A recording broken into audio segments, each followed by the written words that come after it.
Bonjour, je suis Vincent et vous êtes dans une vidéo Pourquoi Quand. Aujourd'hui, on va parler de réflecteurs, mais avant, je vais vous demander de vous abonner à la chaîne si ce n'est pas encore fait, d'activer la petite cloche et de mettre un petit pouce bleu à la fin de la vidéo si elle vous a plu. On va parler de réflecteurs. Alors, il existe plusieurs types de réflecteurs. Il existe les grands réflecteurs, en fait, on va se servir limite comme deuxième source de lumière. Si vous mettez un flash là, vous pouvez aller hop, renvoyer de la lumière avec le réflecteur. Et il y a des plus petits réflecteurs qui vont vous servir relativement en extérieur quand vous allez être proche ou non en fait du modèle, mais relativement dans un espace assez restreint où vous allez pouvoir le mettre devant pour venir déboucher. L'utilité du réflecteur est de venir déboucher des ombres. C'est qu'à un moment donné, vous allez avoir des ombres qui sont trop marquées, qui sont trop présentes et qui sont pas jolies.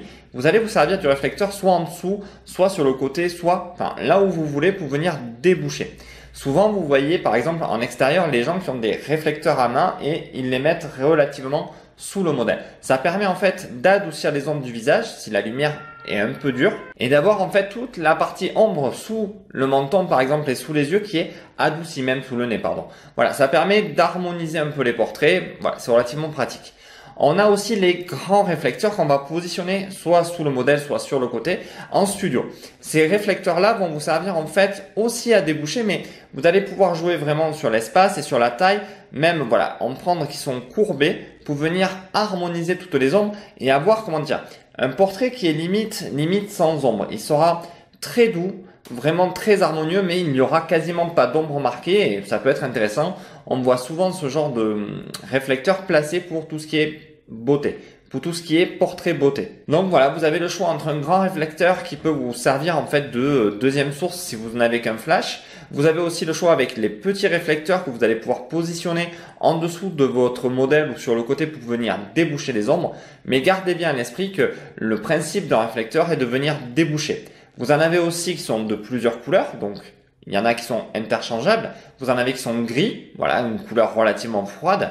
Il y en a qui sont dorés pour réchauffer un peu l'ambiance si vous voulez apporter un peu de couleur un peu plus chaude à votre photo. Il y en a qui sont totalement blancs. Alors les totalement blancs, on peut s'en servir en fait, souvent ils sont légèrement transparents. Vous pouvez vous en servir en fait pour faire de l'ombre. Si vous avez une lumière très dure, vous pouvez lever votre réflecteur, faire passer la lumière du soleil à travers et ça va vous adoucir de suite la lumière.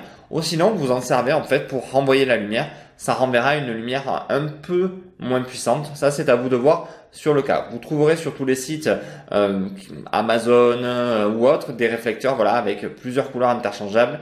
Vous trouverez aussi, certains vous proposeront du noir et du vert.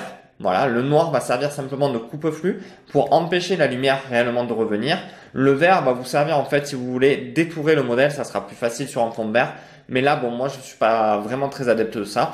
Je me sers de réflecteur juste dans ces cas-là. Il en existe des très grands en fait dépliables qui font aussi fond. Voilà, vous pouvez trouver ce genre de produit pour toutes les choses que vous avez besoin. Donc pour finir, le pourquoi c'est pour déboucher et le quand j'en ai besoin, quand j'ai des ombres trop marquées. Voilà, pour finir, je vais vous demander de vous abonner si ce n'est pas encore fait, d'activer la petite cloche pour les notifications, un petit pouce bleu si vous avez aimé cette vidéo et allez télécharger mes deux e-books dans la description, un sur la lumière naturelle et un sur la lumière studio. Sur ce, je vous remercie et je vous dis à bientôt. Au revoir.